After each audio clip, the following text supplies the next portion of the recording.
No, you're not, Mikey.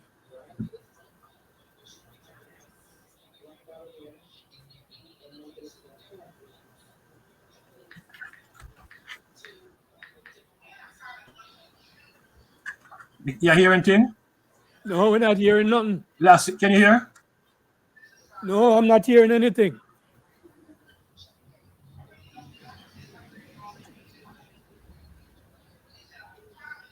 I see the visual, but I'm not hearing nothing.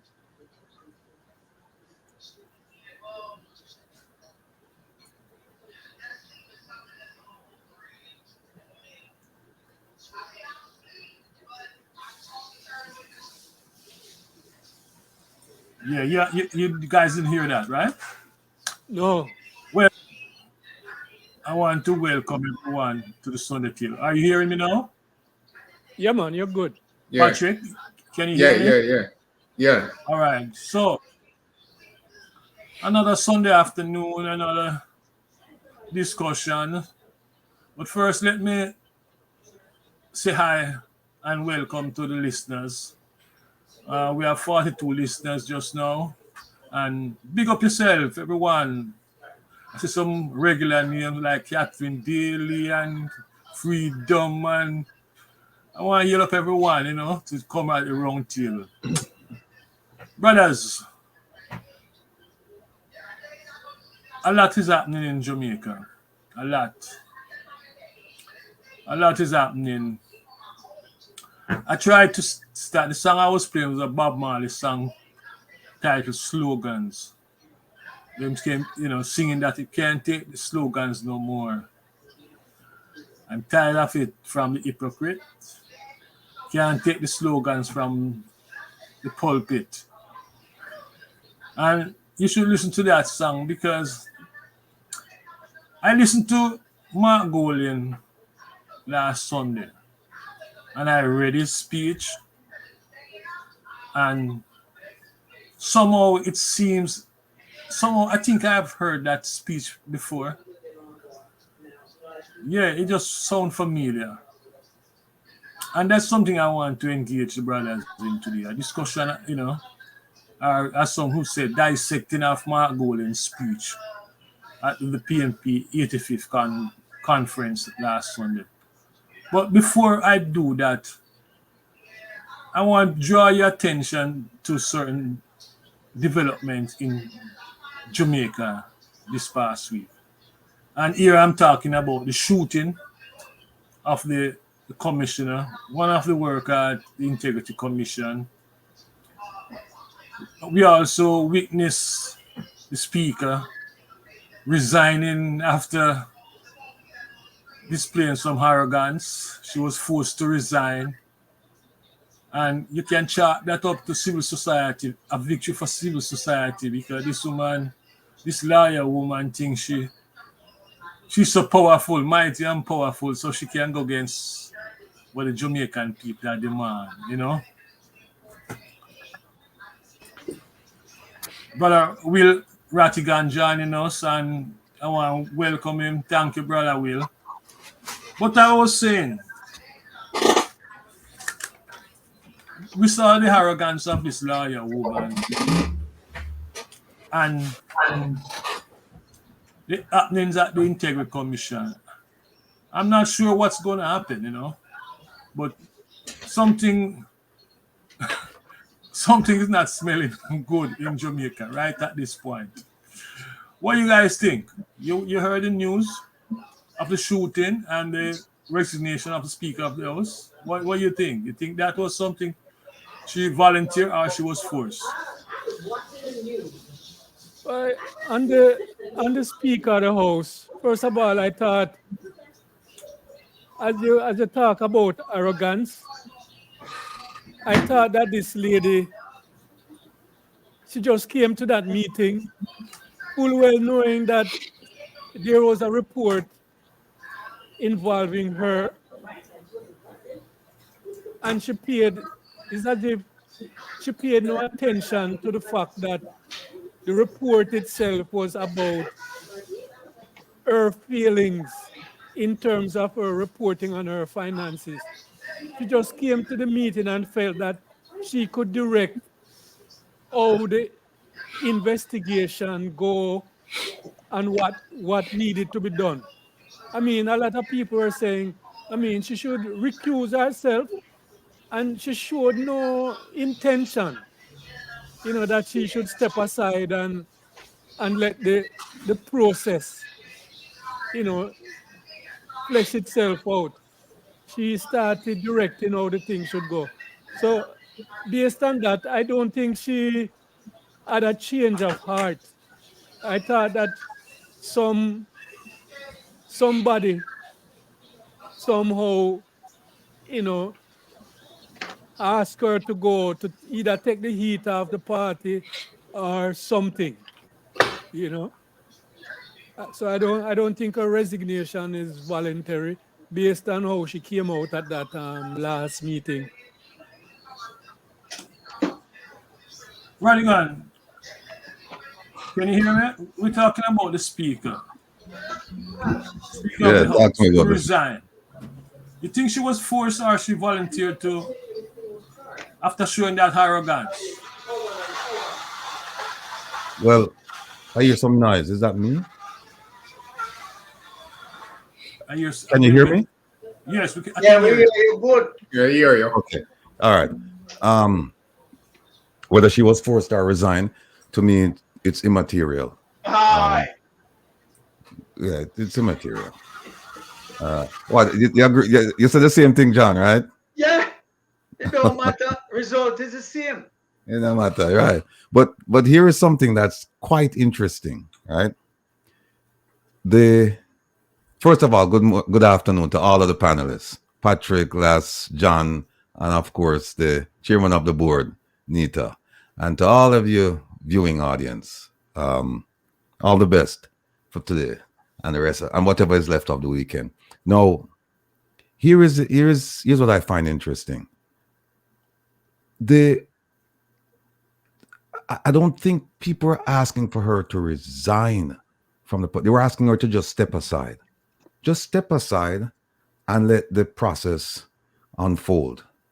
And then what did she do? She resigned from the speakership position and she resigned from parliament. Now, that as an investigator, that tells me something is not right. I'm going, wait a minute. Politicians don't give up power like that. By nature, politicians crave power. And when you see a politician, they're asking, just step aside. You still can't, you're still the speaker, but you're not the speaker. You're not going to be, those responsibilities will be delegated to somebody for now. And you can still keep your MP position. And then she got up and said, no, you know what? I want all of that. Here's what I'm thinking. That car, I'm curious about did that car come from Germany or did it come from the US? Because if it came from the US, we need to know who purchased the car. We need to know when it was purchased. We need to know if it was purchased through a loan or cash. Because if there was a loan on that car, that means title could not have been provided to the person who purchased the car. And you know this, everybody knows this. If you buy a car and you buy it on a loan, you don't get the title until the bank gets paid. You get the title. So if that car left the US, if it came from the US and that car left the US with an outstanding loan, that means there was a bogus title. You cannot ship that car until you have a title. So there was a bogus title. And if the car was paid for, then ask yourself this question: why would a bank in Jamaica give a second party a loan with a title in somebody else's name to pay for a car that's overseas? It doesn't work like that. The bank wants collateral, and the collateral is the vehicle you're putting up. They want, if you don't pay for it, they come back for the vehicle. So I'm curious as to how did this car, assuming it left the US, what were the conditions under which it left? Because if that loan was granted when the car reached Jamaica, then we know that the car was purchased already. So that loan was a loan against the collateral, the car. It wasn't a loan to purchase the vehicle. It was a loan given against the car. So that car arrived in Jamaica already purchased. And then you ask yourself the question, well, wait a minute. How is it that her brother-in-law is going to take out a loan for 5.8 million? then he and his wife, he and somebody they're going to put up a down payment of 200,000, but the title is going to be in her name, and then she's going to collect the monthly stipend for usage of the car. And then she says, well, the car was primarily used by my sister, my brother-in-law, and my nephew, and I occasionally use the car. But when they interviewed the sister said, no, my sister was the one who primarily used the car. I use it occasionally. It's too many issues. So I think what happened is that because they know that Jamaica's a 9-day wonder storyland, they said, hey, you know what? There's too much here, but it's better for you to go. So now, what's the feeling? What's the perception? The perception is this. Look, the woman gave up everything. She gave up her career. She gave everything. Leave her alone, and then let's move on to another story. No, we're not going to do that. Not around these parts. We're not going to do that. We have to get to the bottom of this. And that's what they're banking on. That Jamaicans will say, a feeling of empathy. Look, she gave up this, she gave up that. So let's just forget about it. And then the story will die. So that's one aspect of it. The second aspect I'm looking at is this. And if you guys didn't watch the program yesterday, you need to go. It's 6.5 hours. But go back, I'm telling you, watch the program that I did on the Constitution yesterday. The person that I'm most careful about, the DPP, because she has the right to refuse prosecution. She has the right to take over the prosecution from the corruption prosecutor. Because remember, under the Integrity Commission Act of 2017, the right to prosecute falls squarely within the lap of the corruption prosecutor. However, she's subject to, I think, Section 94 of the Constitution, which says that the DPP is the primary prosecutor. And in that same constitutional provision, it says that the DPP can take over any case started by anyone. And they're talking about government prosecution. Take over any case by anyone, any authority, anytime, and can refuse to prosecute the case. And then there's another section that says, and this is interesting, if the prosecutor stays beyond the age where she's supposed to stay, any decision she makes is valid. So, there's a court action right now. If the prosecutor, if DPP Paula Llewellyn tomorrow, if she says, you know what, I'm taking over the prosecution and I'm not going to prosecute, that's the end of the case. End. Because now the last. We lost you. Somehow they always radical. I'm not sure what is happening, but whenever time he start to touch on a certain topic, not just on this platform, but on his own platform, whenever time start do a deep dive, but he'll come back. John, you can. He's back. Yeah. They freeze it just yet. Them do it all the time, man. I'm telling you. Yeah, so you're saying the DPP can take over the prosecution of her, right? Yes, the DPP can take over the prosecution. That's basically it. Yeah. But I don't think she's gonna want us to step in that mess, because it's a mess. That's a political mess, and I think if you listen to Holness over the weeks, his mind is on power, doing everything to hold on to power. So he's going to play it careful. John, you said it doesn't matter, right? The result is the result, the same. No, I agree with Rattigan. Whether someone resign or is forced to resign, it doesn't matter. The end result is that they have left. The question I had, I'm not up to date on this case. I read some comments in regard to the shooting or the killing, but is there a direct link between the two? Is it just a coincidence? Let me just read you something. Let me read you something. And this is the Jamaican Constitution, Section 94, subsection 3, right? A, B, and C. It says the DPP shall have power in any case in which he, and they use a gender, he considers it desirable so to do. 1, to institute and undertake criminal proceedings against any person before any court except court martial, right? Military court. That's one. So the DPP can institute charges against anyone in any court. B, to take over and continue any such criminal proceedings that may have been instituted by any other person or authority. So the DPP can step in and say to the corruption prosecutor, I'm taking over. And here is the key. C, to discontinue at any stage before judgment is delivered, like right now, to discontinue at any stage before judgment is delivered any such criminal proceedings instituted or undertaken by himself or any other person or authority.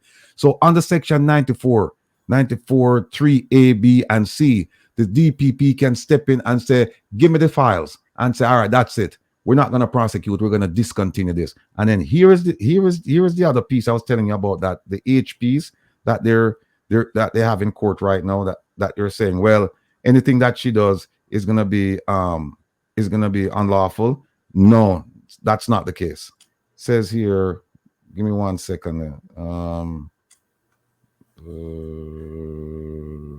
second. And by the way, if you guys didn't watch the thing yesterday, you need to go watch it, man. You need to watch it. Hold on 1 second. I think we get the point. That she can take over the here it is. Yeah, here it is. It's 96, section 2, right? It says nothing done by the director of nothing, not some things, nothing done by the director of public prosecutions shall be invalid by reason only that he has attained the age at which he's required by this section to vacate his office. So if she stay beyond 63, any decision she make cannot be invalid. They can say, okay, she shouldn't have been there, but any decision she make, and that's one of the flaws of the Constitution. How can you have somebody staying beyond the required age, making a decision, and then you say, oh, the decision is valid, but your stay is invalid. You shouldn't have been there, but whatever you did while you were there, it's valid. That's one of the flaws of the Constitution. And this constitution reform, I don't want to change it, the direction of the conversation. So that's my piece. I have a question for you, Ratigan. Yes, sir. I know anyone at the FBI source making the link between the shooting of the Integrity Commission and what's happening? John asked that question about the connection. You can ask a question. Here's what I'll tell you. Yeah. I was at FBI headquarters this past Friday. I'll leave it at that. Okay. John, there's the answer. I'm not sure what that means. I'm a man who don't believe in parables. I believe in straight talk. well, let me see. I was there this past Friday, FBI headquarters, Washington, D.C. I was there this past Friday, and I actually was on the 3rd floor, Criminal Investigative Division, and I was there from 9 until I think like 2:30. That's all I'll say. I'll leave it at that. Patrick, can you decipher what's happening here? I know you're the man who Patrick. Decipher is that there's something to it. There's something to it. Go tell us more. Well, we can't say more now. It's not enough to say, to come out and say exactly what there is, but there's something to it.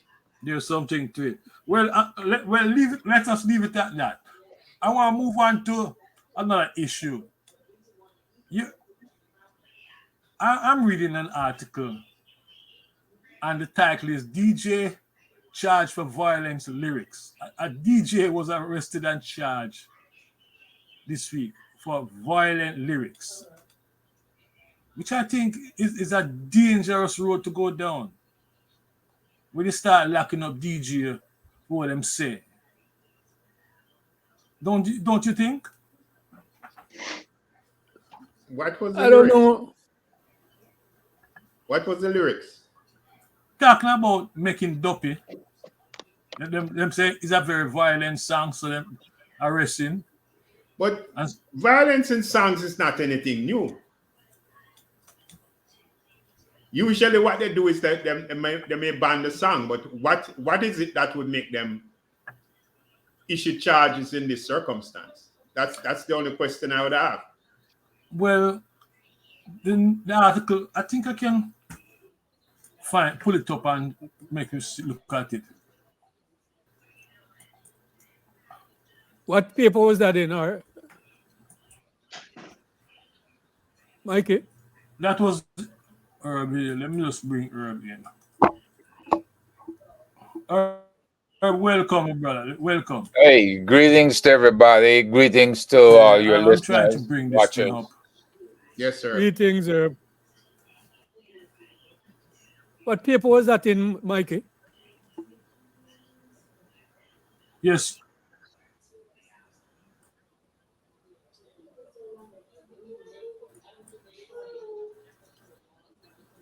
Here it is. You can see that? Not yet.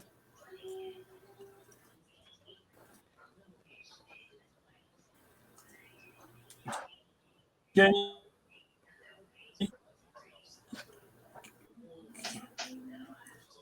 Can you see the thing?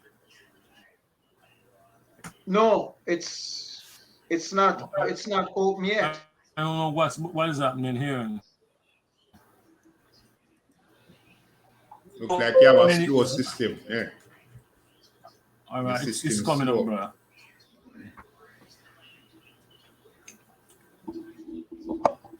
I don't know. I think I have to get out of this. In the meantime, I You can use apologize up too for much of being, your computer resource. Yeah, looks so. yeah, I apologize for coming on late. I wasn't sure if you guys could see if that I was here, but apparently you can. I apologize for coming on late. I got an unexpected call from an attorney in Jamaica who is doing some work for me. She called just before the meeting started. And I want to also greet all of the brethren. Again, we have no sister in here. Is there a reason for that? The lady who came on the time before last, what's her name? The attorney lady. Valerie. Varinita. Yes. She don't come back again, or I thought she was absent last time because of the PNP conference. Yeah, But we because she still was have supposed to no. be she was Yeah. supposed to be back. Okay. And also to your listeners, the wider listenership, I had promised myself to be a little more prepared this meeting, one of which was to look at the comments made.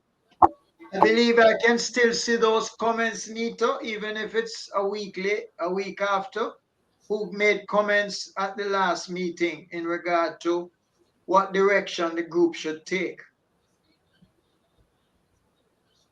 I think Yes, you Mike can. Okay. may be on a call or something.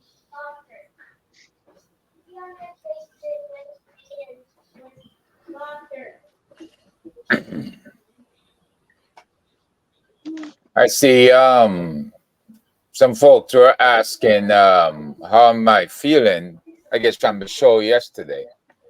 Man, I tell you, my esophagus is where I feel stuck all the way down by my sphincter. Like it's sore.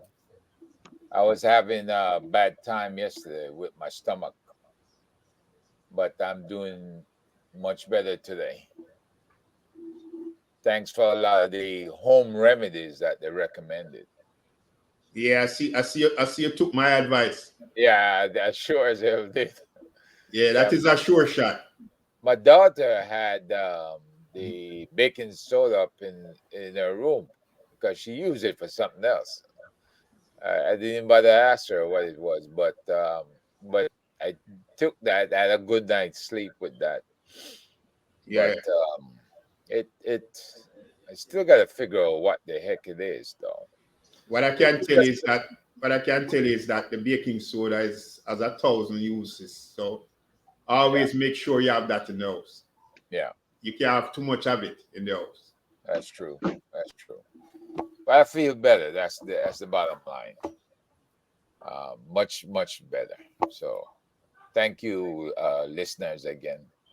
Catherine, Joan, everybody up there. You found the article, Micah? Michael?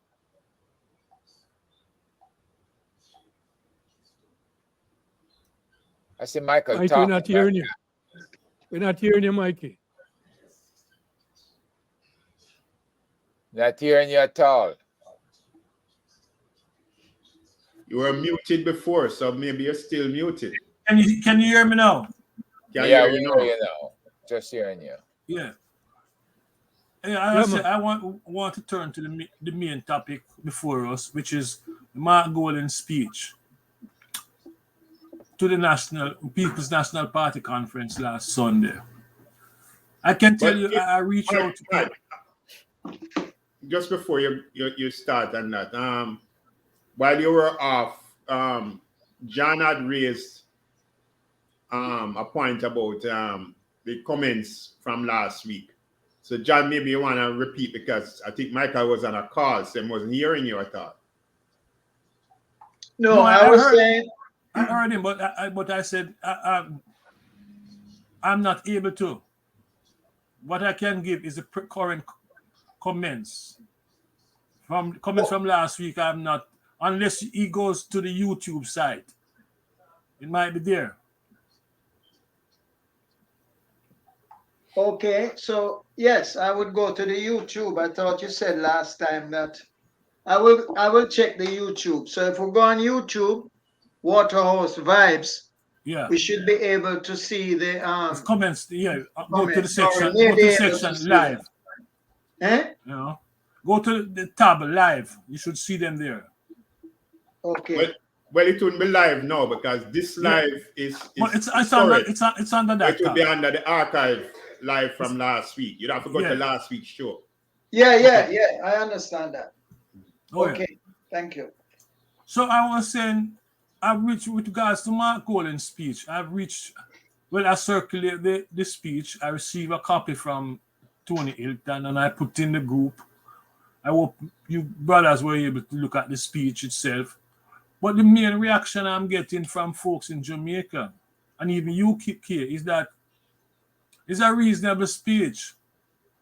You know, him deliver what they were expecting, and people feel it just reminds them of Michael Manley. That's the reaction I'm getting. You know, personally, I listen to it and it sounds like a speech I've heard before. You know, I don't know if it's because of the tone or the atmosphere, but it sounds like something I've heard before, you know. Another thing we stand out from it with the speech is the slogans. A lot of slogans involved, you know. However, I must say that I found some new ideas, the gem of some new ideas, which probably is something the PNP can build on. One example is this National Recording Studio Construction Program. We're going to go around the country and build a recording studio to engage the youth. I also thought that the recall mechanism is an important thing. And he did. I was happy to see that him position it right as central to what I'm dealing with, you know. But that's my take, and I will back and hear from the others what they think, what was their impression of Mark Golding's speech. Let's start with you, or let's start with Patrick. Patrick, what's your impression? What's your take on the Mark Golding speech? Did he connect or waste the opportunity to mobilize the Jamaican people? Yeah. I listened to it, and after you mentioned that, you know, we're gonna discuss it this Sunday, I was listening to it again, but I didn't get to complete it the second time. But my thing was that you know, it sounded more like a you know, just a basic campaign speech. For me, it wasn't one that can really move the needle as I was expecting. Right? I mean, with so much happening, And so much that has been done by the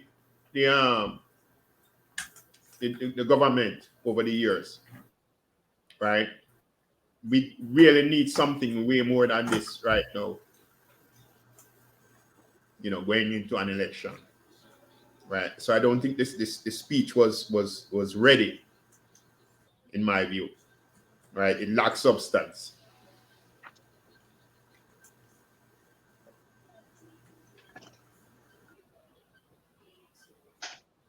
You hear that, Nito?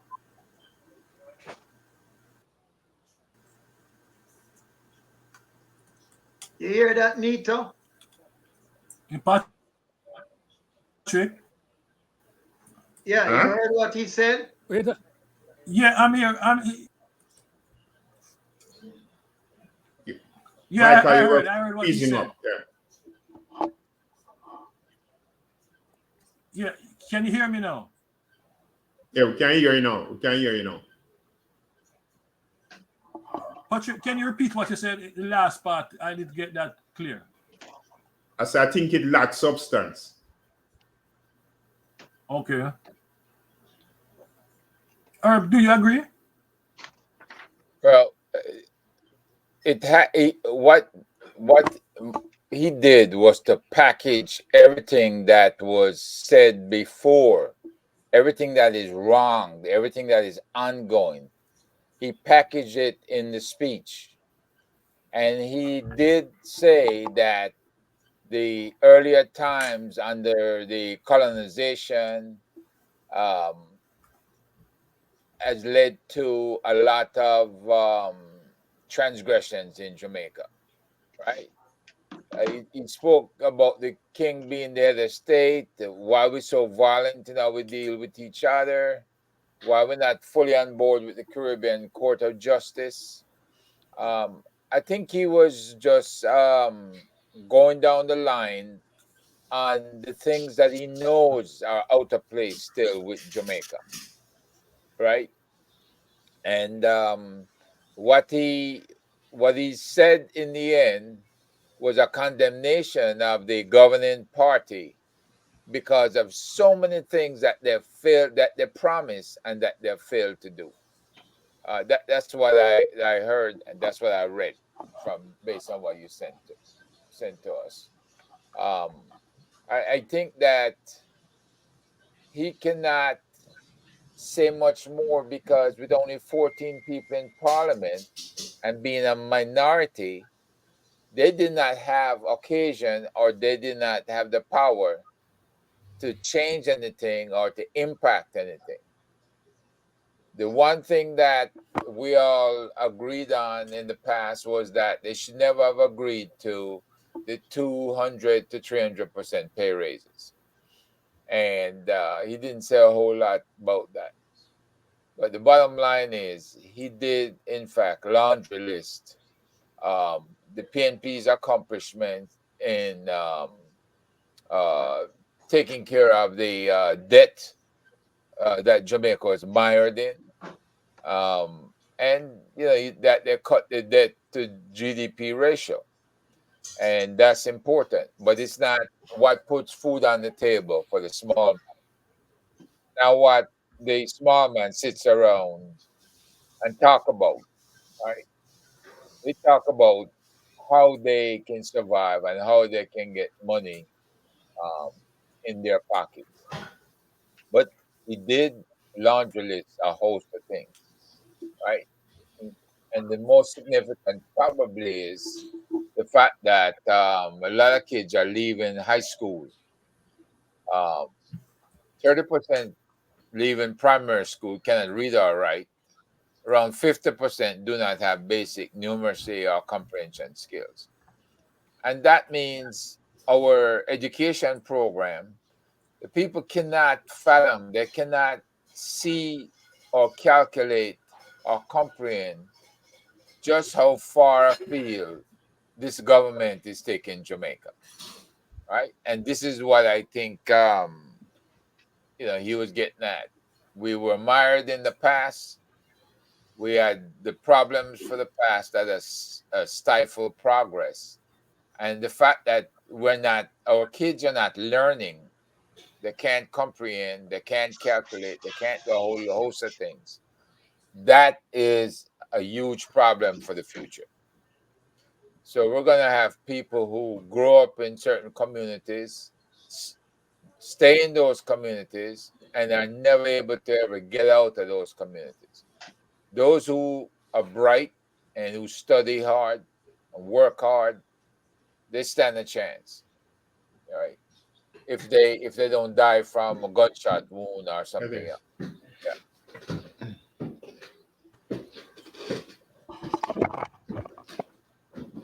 You good, Mikey? Micah? John, your experience at giving this sort of speech. Yes, My experience. Well, I agree with what has been said, basically by the other two I brethren. Can you hear? Can you hear, Mikey? I think Mike having problems because it looks like he's frozen at times. Yeah, I'm frozen now. Go ahead, I John. look, I think Just, Michael just have go too much ahead. load, Just go too ahead much with your load on the analysis. computer right now. That's where it is. yeah, go ahead, John. yeah, I did not. I agree with what Patrick said, that it does not move the needle. And the important distinction, if you look, well, first of all, let me say this. I only speed read the speech in order to see what was so appealing. It's sufficient to arouse interest and perhaps to get the party re-elected. The question that we are looking at is this a speech that will address the big issues facing the ordinary people in Jamaica? My answer is no. I would like to suggest that we look over the speech in more detail and as a group, and that in one or two areas with which I'm not familiar, for example, the area of industry and the area of housing. Well, the area of housing is fairly straightforward. The peace, there was a peace management initiative. You guys might be familiar with it. And believe you me, even the right to recall, it was just announced. How will it said we will look into, we will suggest. That's a typical way in which these parties speak to the people.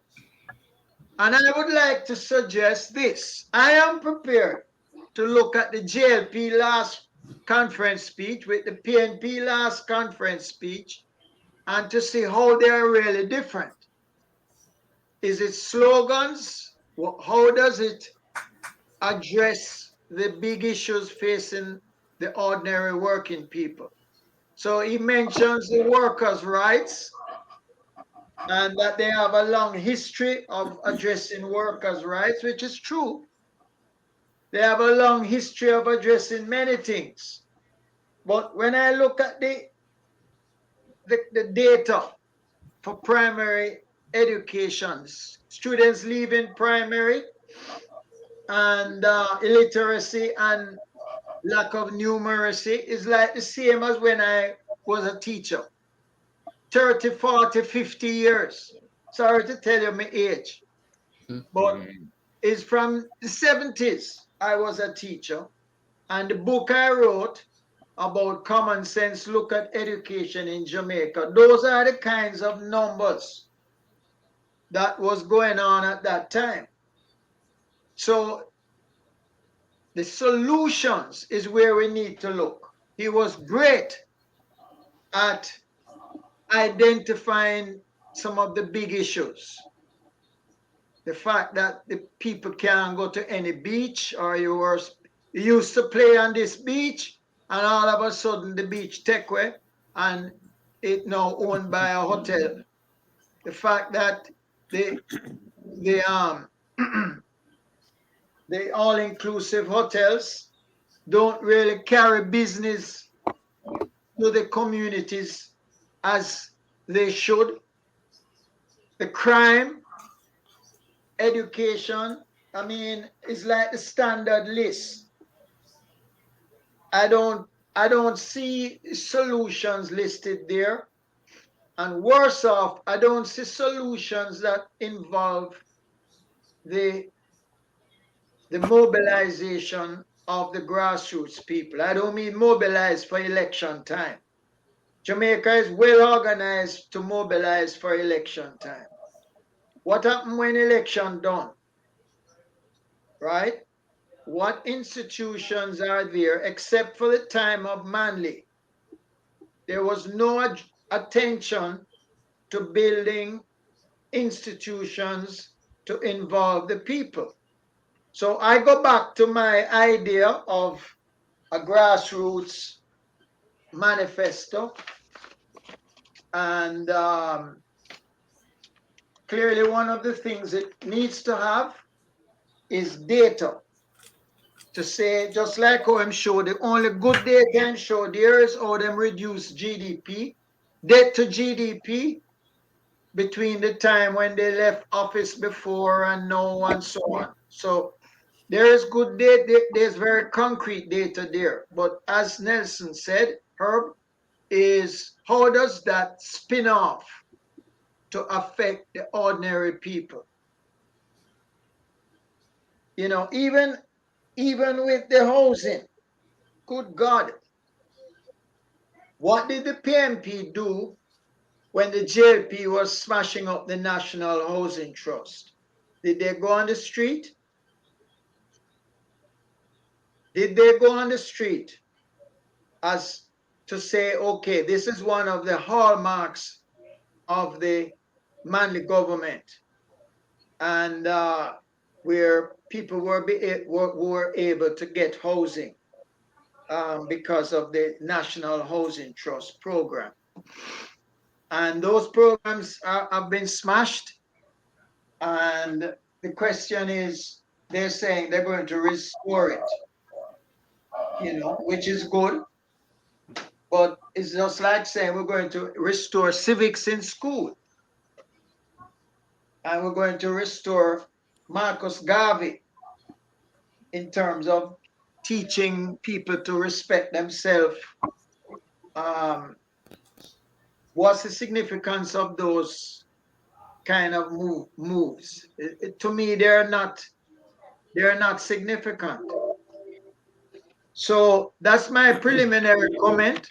I would like to suggest that we take this discussion another week, and we all look on the program more carefully, that there are one or two areas where we may be able to bring somebody or two people in who can talk about some of the programs he mentioned, and to give a critique on whether there are programs worthy of, you know, what changes that we expect or would like to see.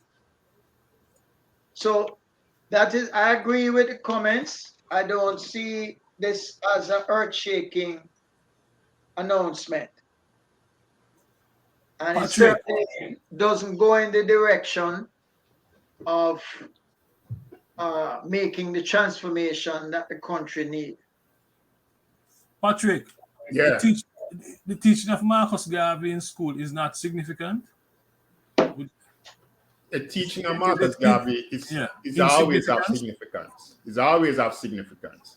But more importantly, I want to speak to what John just said, because I think John really summed it up nicely. In fact, John kind of steal my thunder, because I was gonna zero in on the housing thing in particular, right? And the housing trust and all of that. Because what John did is precisely what I would have expected Golden to do, right? And it's to go back to the 70s, right? And start there. Never need to really go back and talk about, Norman Manley necessarily, founding father of the PNP and so on. But go back to the 70s, because the 70s is that is really a key area in our history, right? Which have a whole lot of answers, a whole lot of solutions, right, to what we are experiencing today. Because the 70s is when the housing trust was established. And you look at why the housing trust was established and what was happening around the time when the housing trust was established and all of that, right? It's a similar situation now. What you're seeing happening now in Jamaica is people badly need houses and can't get access to housing, to proper housing, right? And at the same time, what you're seeing is a whole lot of profiteering going on real estate and real estate development and luxury housing and all of that. Even to the point where they're advertising housing overseas for sale, right? It's something I've seen, right? So here it is. This is a classic thing for the PNP to have seized on and look at it in terms of bringing out something to really present to the people in terms of how the PNP government is going to be different in terms of handling these kinds of problems, right? As Herb mentioned, of course, the debt to GDP ratio, right? How they're going to reduce that gap, right? All of these factors. And also looking at the fact that everyday people, right? Everyday people are living off starvation wages, right? And you still find officers like the Bank of Jamaica governor can be coming out and speaking out against cautioning any meaningful increase, right, for workers and so on. The PNP Mark Golden never raised things like these in a concrete way, how they're going to change all this kind of scenario, right? Address things like that, right? Because these are the bread and butter issues which people are concerned about, right? These are the things that make people say, listen, the PNP and the JLP is no different, right? So I certainly agree with the way John summed it up, that we really need to dissect this thing some more, right? Do some more preparation and really come prepared for dissect this thing some more.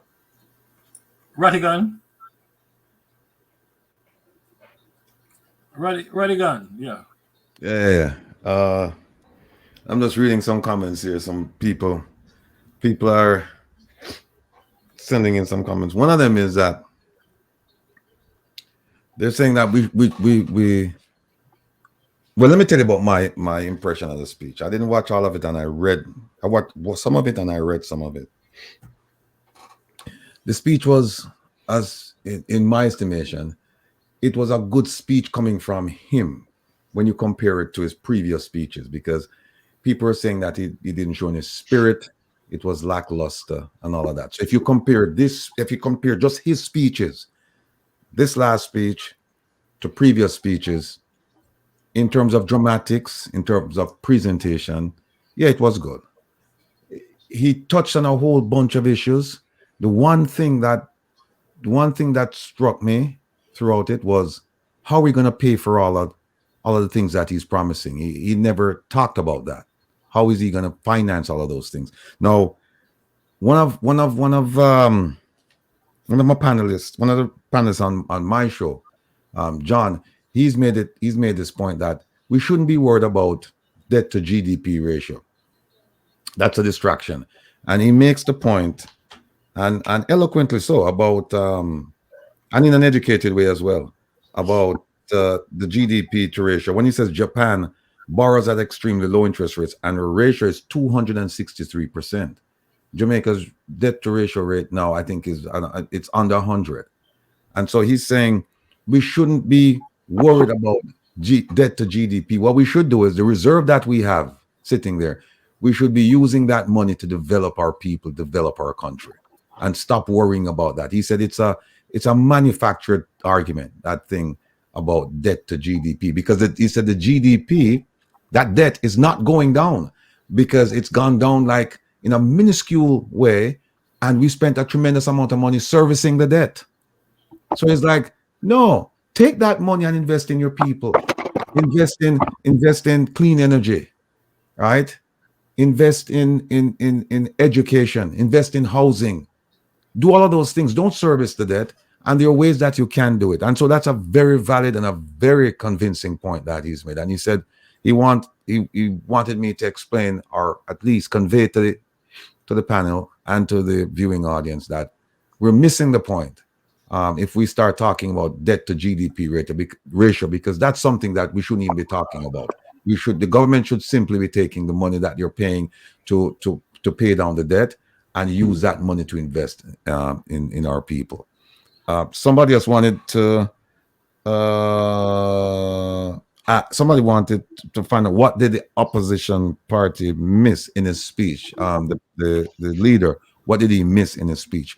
But like I said, for me, I'm always looking at, okay, I've heard, and John's right. If you go back and you look at the manifestos, PNP and JLP alike, they say a lot of things.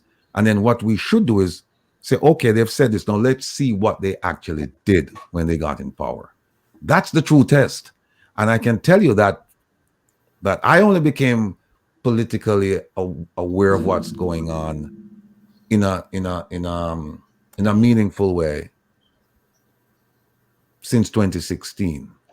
So I'm not even going to refer to what happened before 2016. I'm talking about what happened since 2016. And there have been 2 manifestos. And when you look at those 2 manifestos, you'll find that it's all promises. Mostly promises, I'll say. Mostly promises, because, and they've all been broke. They've either not been realized or they've been broken. And so you start asking yourself, what are these political speeches about? I mean, how much stock should I place in them? Should that convince me to vote for a party? Or should that convince me to ask more probing questions of the person making the speech? And I tend to think of the latter. I tend to think that when they make these speeches, don't just jump up and ray and clap and think. Ask. You have a duty to ask. Because if you don't ask, no, and it's too late to ask once the vote has been cast. Because then you just sit back and you wait and you get nothing, and then 4 years go by and then you hear something else.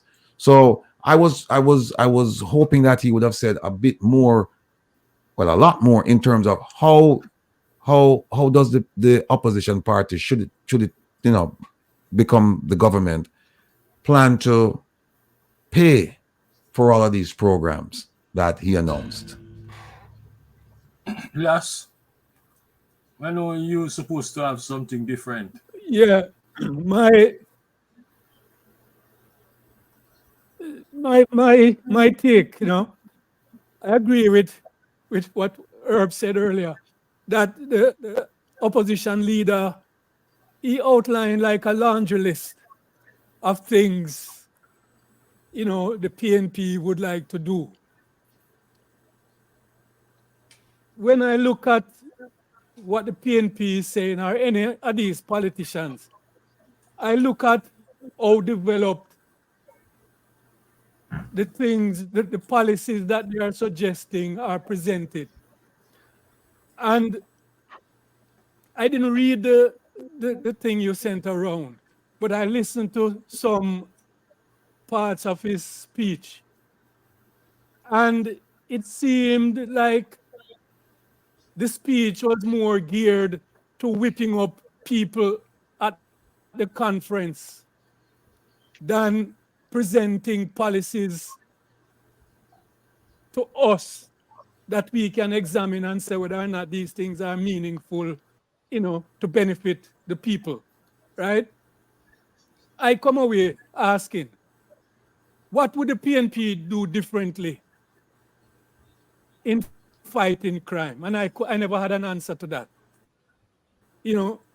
John Reyes zeroed in on the education thing.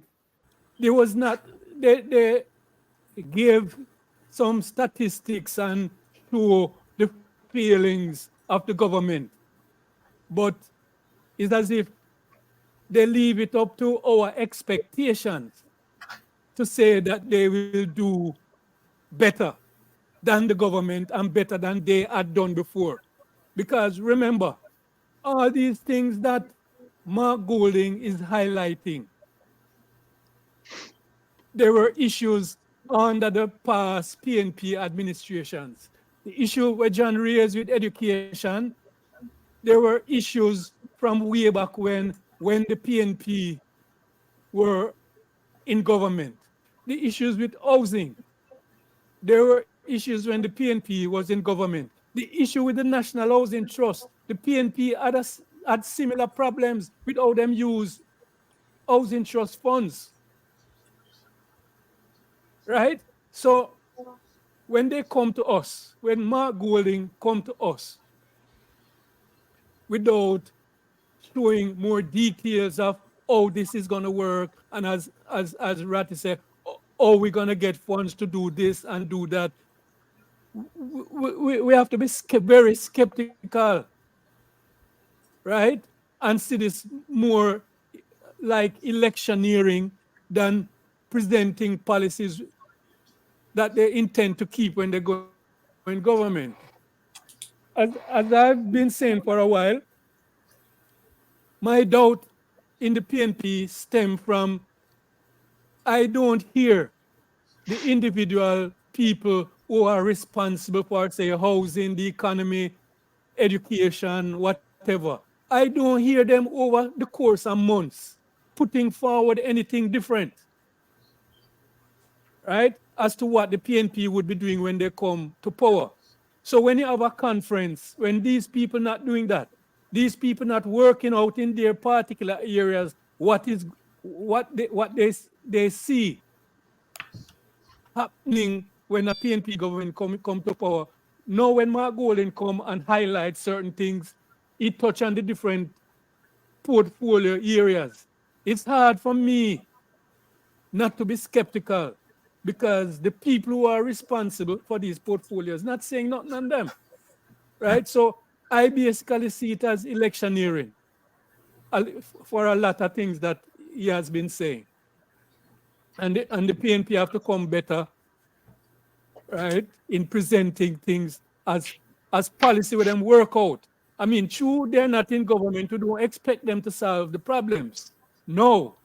But we expect them to point us in a direction that there is a solution to these problems, right? And if we work in a particular way. And as John said, you have to start mobilize the people from now to believe in what you have to present, right? If you don't start present something to the people that the people can think about it, right, and get attached to it, you won't be able to carry the people along and let them understand and participate in what you're doing. So that's a feeling I have with Mark Golding's presentation. One other thing about Mark Golding that I've noticed, right? I think, I don't know if other people have noticed this, but I think he's trying too hard to sound like the ordinary Jamaican.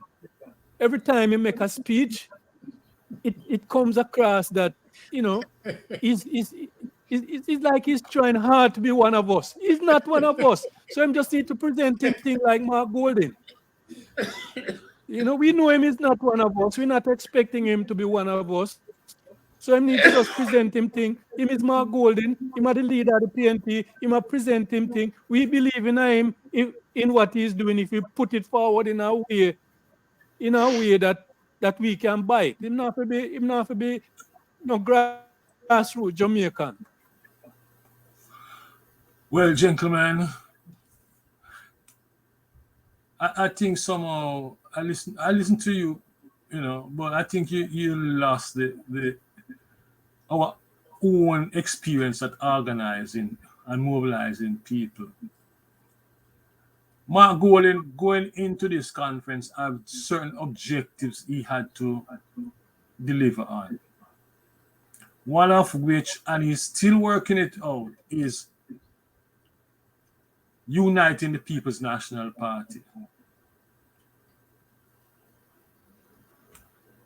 That is a big issue right now before the PNP. And everyone convinced that a mobilized People's National Party will outrun the GLP any day, any time. Last election, the GLP won because the PNP was not mobilized to the extent of possibility. The division that, the party experience, it is real. Because I tell you this, I remember talking with one individual, and the first reaction from the individual was, well, not the first, the second. Nita, I never know he's a white man. That is an issue that Golden face in Jamaica. A lot of progressive. That's how they view him. Not as one of us. He's a white Siaga was a Jamaican. white man. Michael Manley was a white man. Right. Yes. Michael Manley was a white man.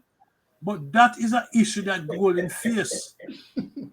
That's the point. The guy, that's what everybody is pointing out, is that's exactly what we are saying. And Lass is saying him trying to sound like a black man. Well, I don't know if he's trying to sound like a black man or what. What I mean is he's trying to present himself as a more grassroots person when he's not. And Jamaican people will not. It doesn't matter if you're not a grassroots person. It's more important what you defend. That's what we are all saying. That's true. Exactly. But a reality is that he has to unite the People's National Party. Around what? Oh, Mikey. But here's the thing. Here's the The thing. best way for unite, Let me finish. the best way I think for unite the party. Let me finish. Right. People reacted greatly to the line in that speech was said we need to do more, end to decolonization. People reacted to that line. Talk, Mikey. Yeah, but That's that's big talk. slogan. We hear that year in, year out. No. There are slogans all over the speech. Yeah, there are slogans, but I'm saying to you, let us not lose sight of the objective that he faced. And I'm telling you, this reaction after the conference is real, where a lot of folks, his presentation remind them of Michael Manley. Brethren. Here's the thing though. If I can just say this, right? I noticed, Michael, when you started off first, right? You draw the comparison with Golding and Manley. The big difference, the huge difference between Golding and Manley is, right, that Manley had a connection on the ground with the people. Always did, because that's how Manley came up, right?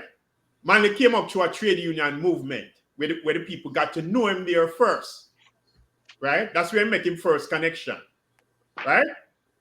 And Golding is a banker, right? Golding really came out of nowhere, right? So of course, when him come on, it's like surprise, who am I? Right? This is really the big distinction of the two, right? It's not to take anything away from Golding, because Golding, of course, yes, you can say, well, just like Manley, he married to a black woman. Yeah, but I'm right? not comparing. But hold on. The thing about it is, right, what is fundamentally wrong right here, why the things were the way it is that the PNP has been squandering them time. They have not been working on the ground with the people, right? If that had been happening, would have seen a different JP government, because it's not only in Parliament that the work go on. The work go on the ground with the people as well. But Right?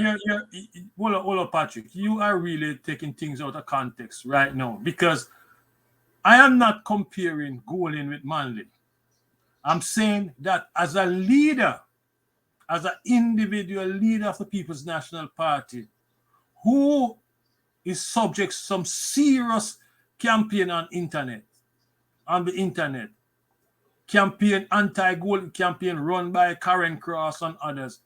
He has to demonstrate that he can move the party forward, unite the party and move it forward.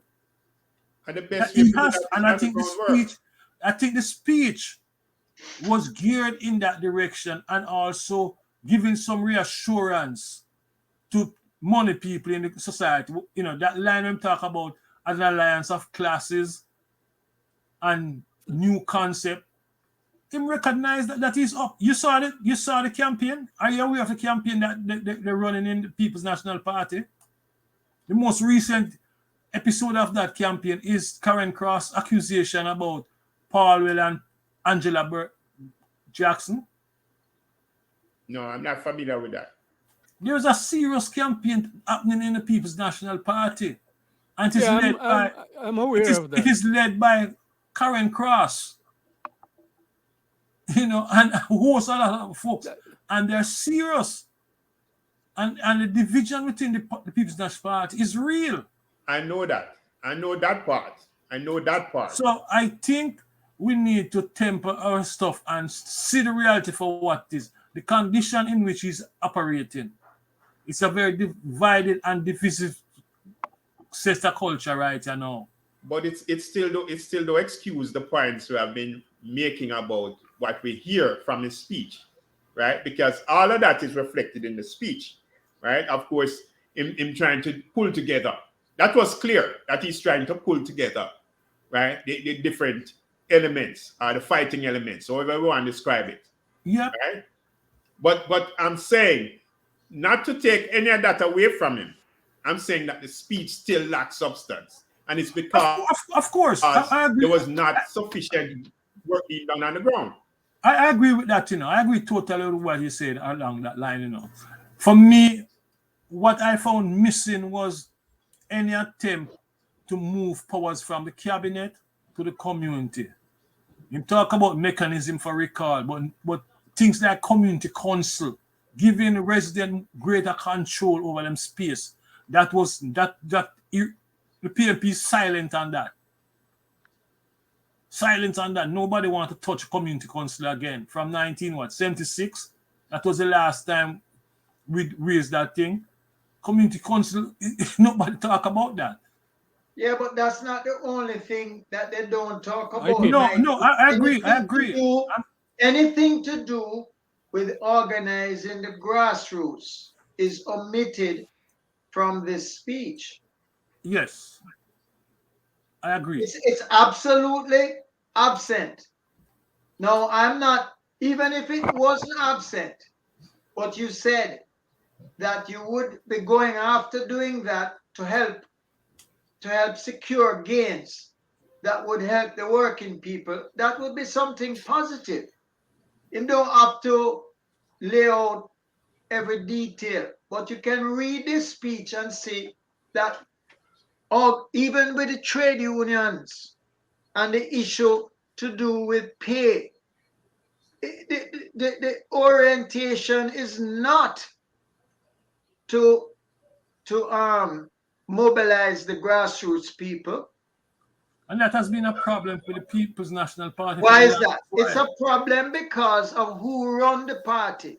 So he's trying to mobilize, but his mobilization is geared to give power to a certain group in the party. With all due respect, who died recently, Senior Danny Williams, who I know personally, and who was a minister under Manley. I think he was Minister of Industry and Commerce. Those people, you need to keep them in the party. You need to get their support.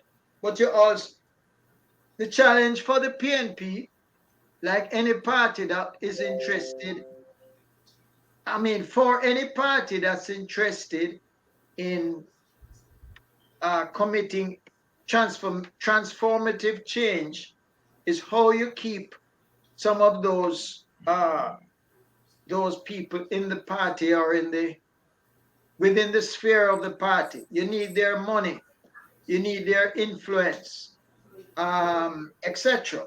But what I'm saying is that this speech, and as I said, I will be prepared. I think we should look back on it, give everybody an opportunity to read it more. I will be prepared to compare this speech with the last speech at the JLP conference. How is it the same? How is it different? What are the issues that they both touch on? That's a big ask, considering I'm not that prepared for today's meeting, but it's a good eye opener. Well, that would be good for next week because Next week. MP Hilton will be joining us by that time, and I know he'll be celebrating the speech and what have you. So it would be good to contribute. What is the natural inclination of the PNP? Win elections. Both parties. Both parties, PNP and GLP. Right, but we're talking about the PNP right now. Yes. Okay. So a man who come here and say him thought the speech was bitch of a speech, and there will be ordinary people who feel that way. Our job is to go deeper. Our job is not to just get caught up in the clapping and the ray-raying. Our job is to go deeper. How is it different in terms of the direction the party is going in? Now, I'm not saying that a man can outline his manifesto at an annual conference, but the direction of the party is sufficiently given in this speech in terms of who it is that they are appealing to.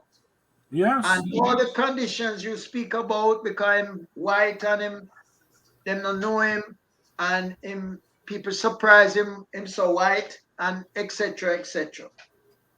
That doesn't make any of us blink.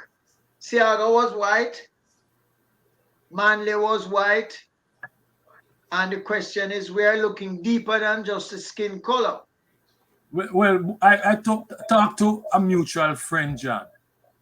I talked with a mutual friend, and the mutual friend said to me, Nita, regardless of how you say wholeness are going, we can't give up wholeness for a white man. And that man is a man strong left. Strong left. A mutual friend of ours. I can't give up wholeness for a white man. Well, it shows you what Marcus Garvey said, right? None but what go again? If you are going to be blinded by a man color in a modern day country like Jamaica, and you can't give up wholeness because wholeness black compared to golden. I mean, I can't what to say about that person. Well, I'm not looking underneath the color of the skin. Just like I'm not looking underneath the slogans. But here's the thing, John. Right? I'll draw even a better a better analogy, right? Or example, right? Because as Bob Marley said, right? Until the color of a man's skin is of no more significance than the color of his eyes, right? Watch the philosophy. That is really what you gotta watch, right? Because the fact of the matter is, right, that when we look at the forces that work against us, they come in all colors, right? They're not only white, and that's the startling thing, right? You have had white people right on our side as well, right? In terms of wanting to see, because you have working class white people too. And I just want to say this as well for Golding, right? Golding is more a regular guy than him appear, right? The only thing that make him seem irregular, right, is because of the fact that he was a banker. But when you look at Golding coming through school and all of that. He's more of a regular guy. What area does Golden represent right now? Does Michael, you know anybody that? On it, know? garden. On it, garden. Arden Garden, South St. Andrew. Okay, Sure constituency. Who so gave him that? Who was in so the MP before? Davis, Omar Davis. Omar Davis. And before that, my boy, Spalding. Yes. Well, so Remember, I so used to work right there. so the bottom line is Yeah, yeah. Golden Fine, Golden is paying his dues through his constituency representation. And you know, if I was to start dealing with color and everything like that, then I think I would be blinded in a way, and I cannot vote for a absolutely corrupt politician, or one who cannot preside over his party because he's ineffective because of the corruption. Yeah. You have a corrupt prime minister dealing with corrupt people and totally ineffective. Could not make changes to the party because the two women told him where to go.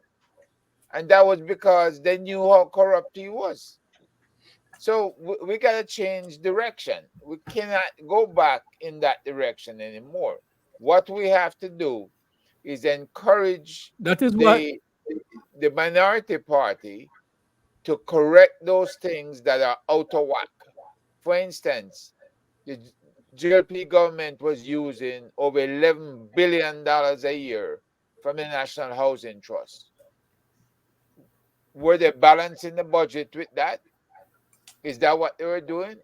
Totally promised the people of Jamaica over 70,000 housing units, and they don't build any. They give a house here, a house there, a donkey here, or something else there, right? But they haven't built this any portion of the 70,000.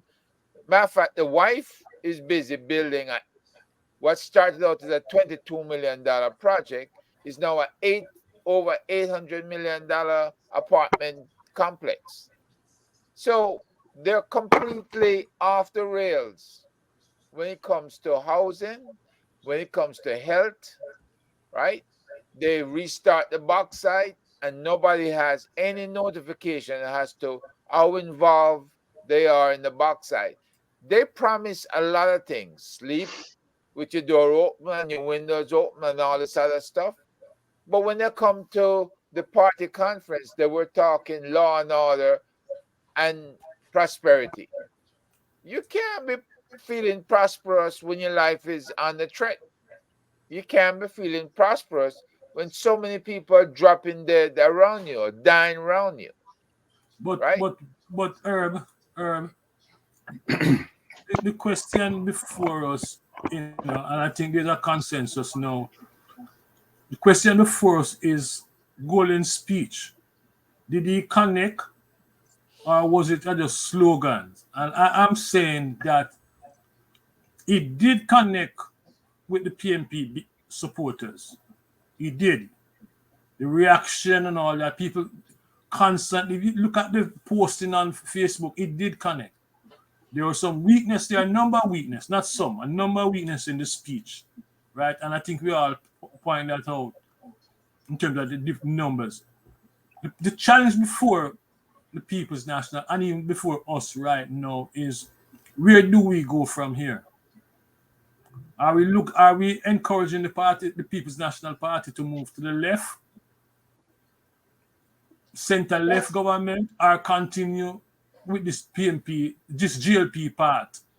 Because that is what you guys are saying. There's no difference between. Go Sorry, ahead. Mr. Chairman, before you talk, last, I am a divorced father. And one of the reasons my ex-wife will tell you I divorced is because I spent too much time in the struggle. I have to leave to go visit one of my grandson them who is doing something this evening in order to not carry on the whole way. I go and beg to be excused. You understand? So that we don't carry the whole way with me and here come back and haunt me. So me I struggle same way like 30, 40 years ago. All right, Nita. So I beg to be excused. Yes, sir. I can sympathize with you, John. I can identify with you. But this even reinforces the point I'm making is that we are faced with a new reality. It's not like the 70s where you have blood, brimstone, and fire and whole patch. Right now, the active voters in Jamaica, and I think that is what Golden is reaching out to. That young people. I don't know that young. Anyway, we can have a disagreement about the content of the speech. I think we agree that we should revisit next week. And Yes. I really have to leave. And yes, sir. Your excuse. Okay, thank you. Take Yes, care, sir. John. Yeah, man. All right, John. John. Take care. Take care. Let me jump in and say a few words here. And I'm terribly sorry that John had to leave because I love for him to stick around and listen to this little piece. We're talking about the speech, connect our slogans, right? And then we kind of drifted off a bit and start talking about Mark Golding, his leadership, his race, and so on and so forth. His profession. What I think we need to look at is how did Mark Golding get here? I have some very close friends who they find it reprehensible that Jamaica being 92% black and that the PNP couldn't find a black person to represent. They said, surely there must be a bright person in the party that could have done that. But here is my take on it. Michael Manley came up through the labor struggles, right? So he was always a people person. He had to deal with people. That role was that was his niche. That was his thing. It was made for him. He was a natural leader. People could see it. Like some of you said on the platform that he worked on the ground. He was constantly around people. So he spoke the language. He understood the culture. Even though he grew up uptown, but he understood downtown, round town, far, byways, highways. Mark Golding grew up in a different setting, right? Mark Golding didn't have the exposure, the people exposure that Michael Manley had. So how did Mark Golding end up being in charge of the PNP? I'll tell you. Because I've spoken to both of them at length. Mark Golding became Senator. Leader. No, he became leader of the PNP by default. He became leader of the PNP because some of the people that they were grooming lost in the election. And it's like you look around and say, all right, who we have on the bench? And Marky. That's how Mark Golding came to this level right now. And then remember, he had the struggles with Lisa Hanna and some other people in the party. Because it wasn't a clear-cut thing. They were trying to figure out, because what happened, they didn't have a succession plan. They didn't have a succession plan. So when they were faced with the losses at the polls, they were scrambling now. Who would put in charge? And that's how he emerged. Now, let me tell you something about Mark Golding, at least the little I know about him, because I sat down with him for about 3 hours.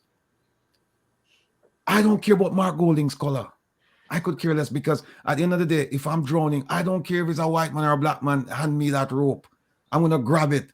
I'm not going to look and say, it's a white man. I prefer drown and have a white man. No, right? I don't care about his color. I care about his policies.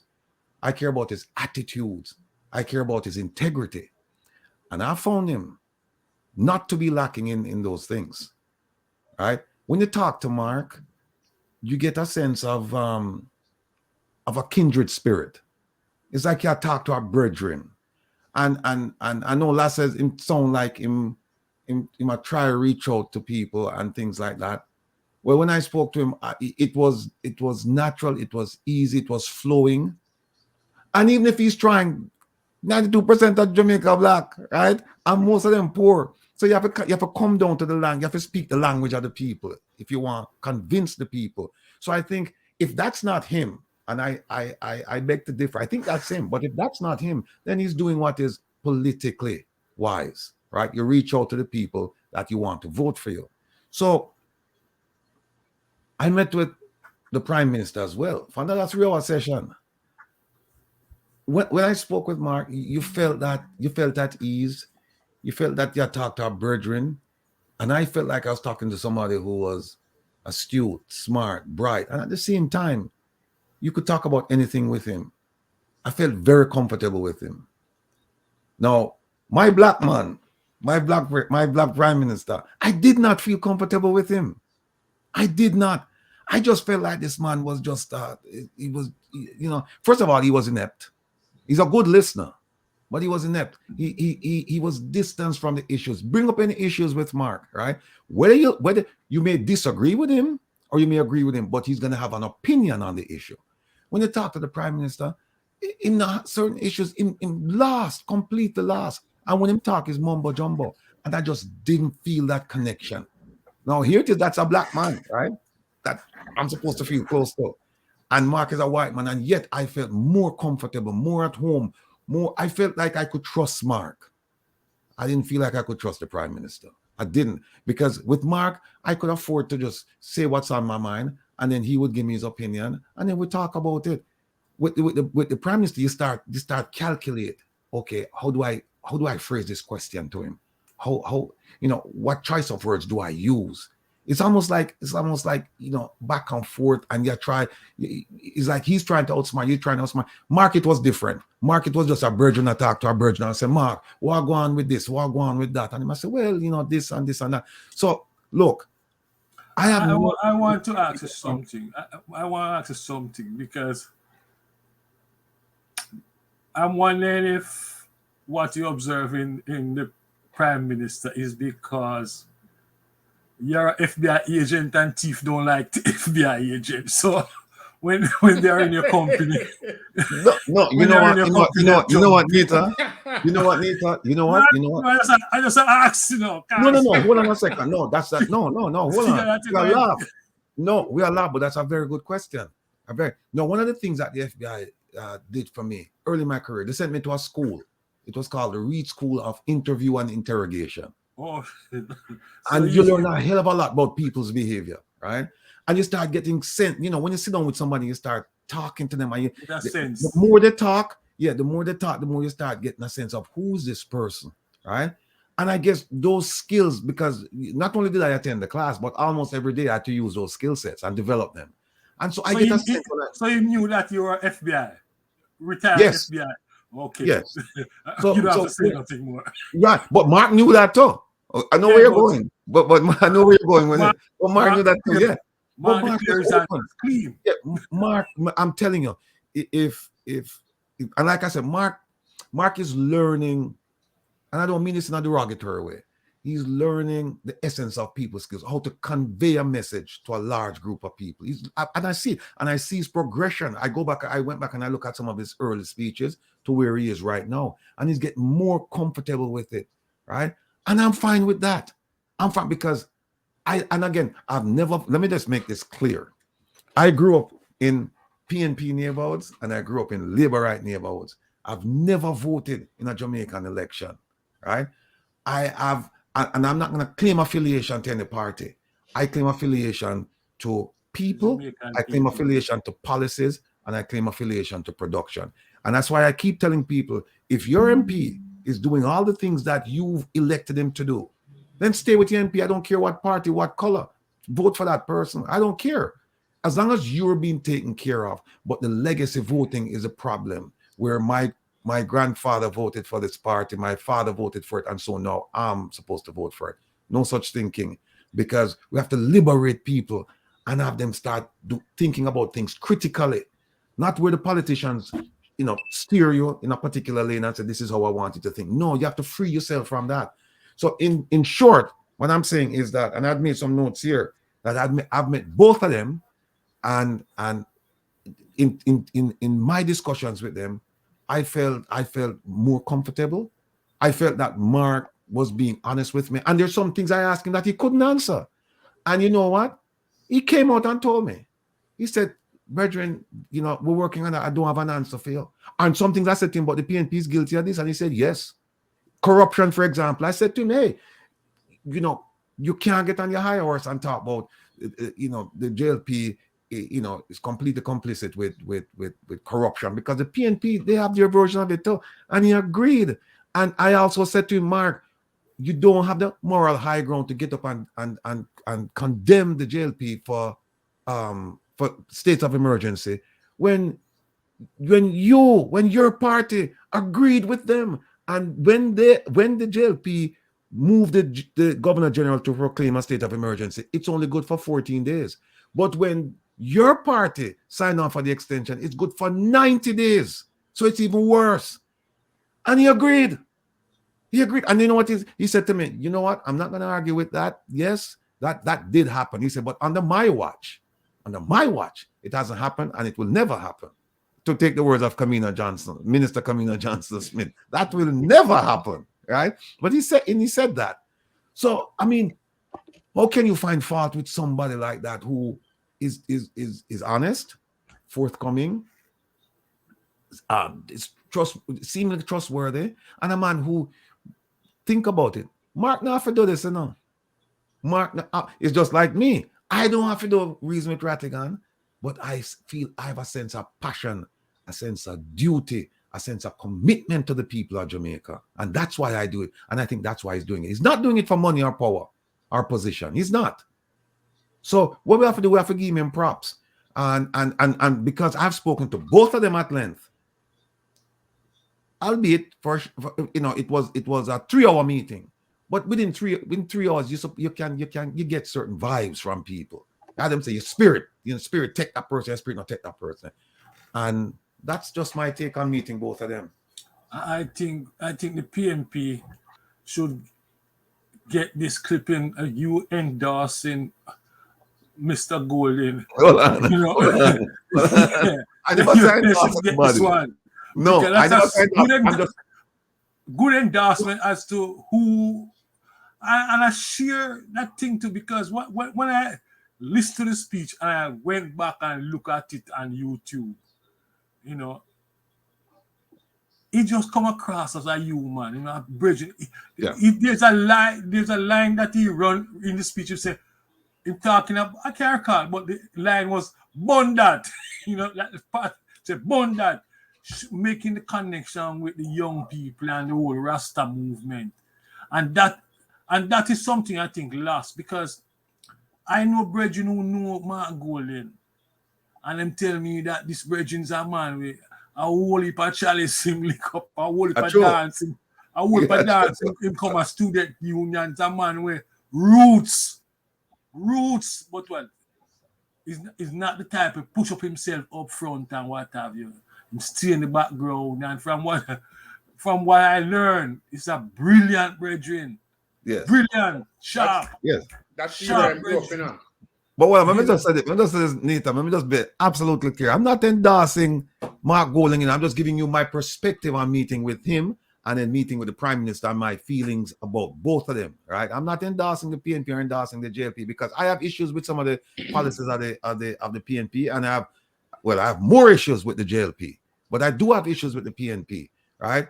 But I'm telling you, if it was a tremendous experience sitting down and talking to him positively, and it was a tremendous experience sitting down and talking to the Prime Minister negatively. That's just my opinion of it. Last, you haven't met the Prime Minister? Now from afar. I've not met any of them. Yeah. But, from afar, for me, I have a better view of the personality of Golden than Holness' personality. For me, Holness come across as somebody who is acting. I watch him on, like, when he's meeting with people in the community, and it's as if he's acting. You don't get the ease.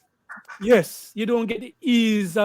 He's a black person, right? And he's amongst black people, poor people. But you get the ease of interaction with the people as you would expect, right? I don't have a problem with with with Golden. My thing is that it comes across as if he himself is not comfortable. When he's on the big platform addressing people, it's as if he's not comfortable. I mean, in Being who he himself. is. Yeah, being Yes, himself. Yeah.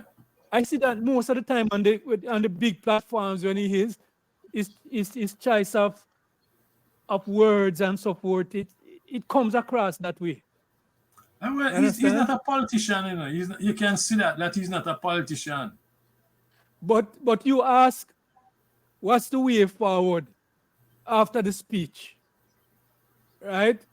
For me, I think the problem where I have with the PNP presently is that we're just not having the people who are responsible for the various areas going out there and talking on these issues and developing policy ideas to present to the people. We don't have that, right? So when, like at the conference, it's Mark Golden saying all the things that the PNP would be doing if there was a PNP government. Where Yeah, is the person?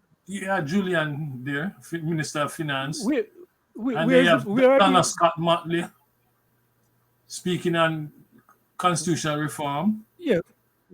Where are Yeah. the developed policies that these people have and talking about and familiarizing the people, the ordinary people, with what they would do when they come into power? Okay. Where's the minister, the security person for the PNP? I am Where told are that they? I'm told that there's a policy committee established within the People's National Party, and they are working on this policy document. That is what I was told by Mr. Hilton, the MP. One thing So I always find with a lot of these politicians, they tell you that because they are not in power, they don't want to come out with these policies. I don't buy it, right? It's a view with some of these politicians that I don't buy. I believe that they need to come up early with these policies, right? So they can present to the people. The people can be familiar with what they are thinking, and they can get ideas and feedback from the people and fine-tune them thing. And when them come into power, the people have an understanding of what they intend what to to do, expect? right? What And to they can, expect? what to expect. I don't like the idea of when it comes 6 months before an election or 3 months before an election, you're putting out a manifesto that the people have no familiarity with some of the things that you're proposing in that manifesto, right? And just to go through these things, it's going to take them X amount of time. And by that time, them get familiar, it's election time. I don't believe in that kind of That is electioneering. politics for you in Jamaica. Politics Yeah, I don't for you believe in in that. Jamaica is I, a I one-up would man, like to I a would like one-up to man see thing. the PNP. I would like to see the PNP people who are responsible for the different portfolio areas come out with policies, present policies on crime. What is it they intend to do differently from the GLP, right, to deal with the crime issues? What is it they intend to do differently around the economy? What is it they intend to do around housing, right? So that we have an idea beforehand, Well, and why not don't you wait hold it until. until next Sunday when Hilton will be here? Mr. Hilton will be here, and he can answer some of those questions. But I think overall, in terms of the sentiment of this discussion right now, his holding speech was, you say, good? It's not a bad speech. Not It's a not a bad bad speech, speech. but I'm saying it's just as her put it. I like her description of it's like a laundry list. I'm not expecting that he would go into details in all the things that he raised, but at least some of them. so that we have a better picture of what the PNP is all about right now. Okay, but You remember, know, Mike, go ahead. one one of the things that he keyed on was saying that when it came to crime, they would do spearfishing rather than cast a wide net. And that's especially relevant seeing that the government getting sued for casting that wide net, picking up people on the SOE and detaining them. Now they're going to have to pay up millions of dollars to get out of that, right? And he did say in the end that their concentration, they're going with social programs and the economy. And you can lose when you do those two. That means you're spending money on your people. You're spending money on communities. So, and that's in his long list of things, right? I didn't touch a whole lot on NHT because NHT, they sold off certain stocks of NHT, about 100 million or more dollars in stocks, and they've been using the money every year. But they're saying, somebody commented that the PNP did the same thing with NHT after Michael passed on. That they Yeah, were using NHT. Portia took money to support the budget from Right, right. NHG. Yeah, So once she broke the mold, I guess the GLP is following suit, right? So it is what it is. They need money to balance the books, and they can't touch the 4 billion that they have sitting on because the IMF rules tie them up. They can't fix bridges that break down. They can't fix roads with a bunch of potholes and stuff. They can The secondary roads in Jamaica, they're gonna wash away and break up because they can't spend money on all of that stuff under the austerity program that the IMF hit them with. So the PNP found a skillful way around it, which was to engage the Chinese. And the Chinese has worked well for Jamaica. So you can ask the Chinese to fix everything, but they're going to end up owning everything after a while. They build a north-south highway and they own the property on either side of the north-south highway, over 1,200 acres. Right? So where did it stop? They're going to modify the, the U.S. Air Base at Vernon Field, and they're going to take over a piece of it, big piece of it, because they're going to set up their intake for trade and for storage of goods for future services right here at Vernon Field. They're going to do the same thing up and down the north-south highway. And when Hilton comes, he'll probably tell you more details because this is a part of the international relations that has paid off well for Jamaica, for both the PNP and then the JLP. The problem with the JLP is they're raking in a lot of money.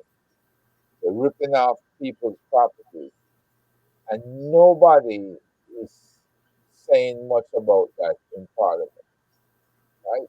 Dalrymple has ripped off property from a family named Clark down in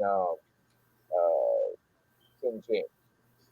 Before, and the DPP, the Deputy Commissioner of Police, Bailey, and the Prime Minister, as well as the Minister of National Security, Dr. Chang, they all were involved in those shenanigans. And they all covered for Dalrymple. So how she got up there as Speaker of the House, I don't know. You know, nobody knows.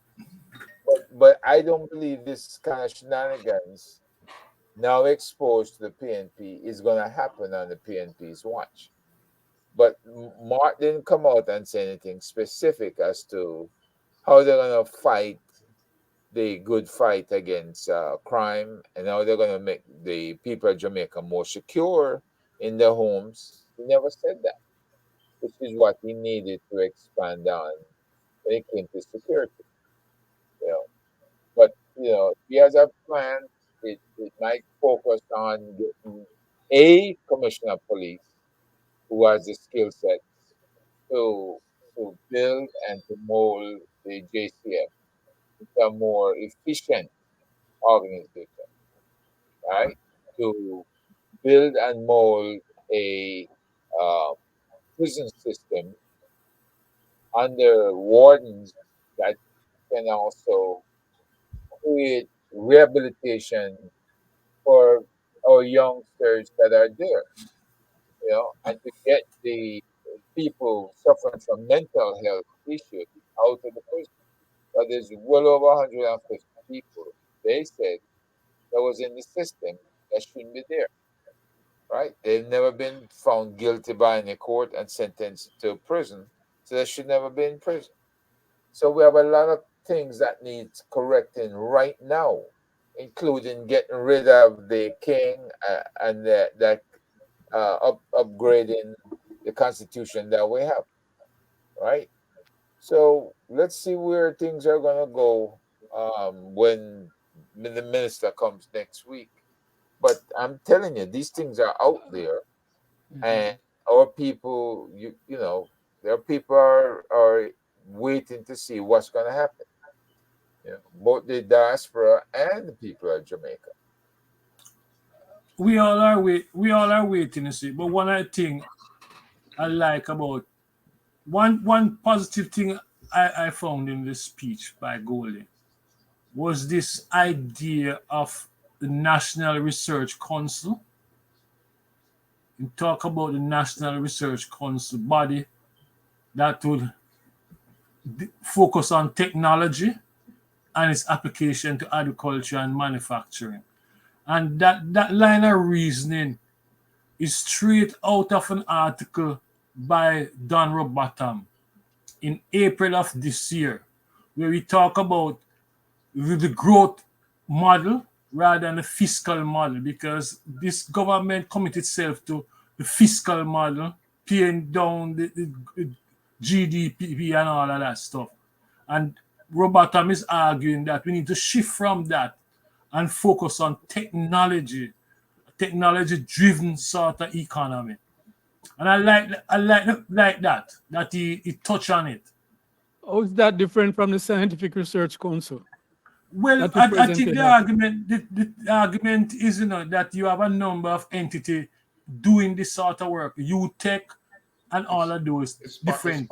It's They one and bring the same. all different entity in their own silo. I think this thing will bring all of those stuff under one umbrella, with a focus on its application to manufacturing and agriculture. How we integrate technology into the economy.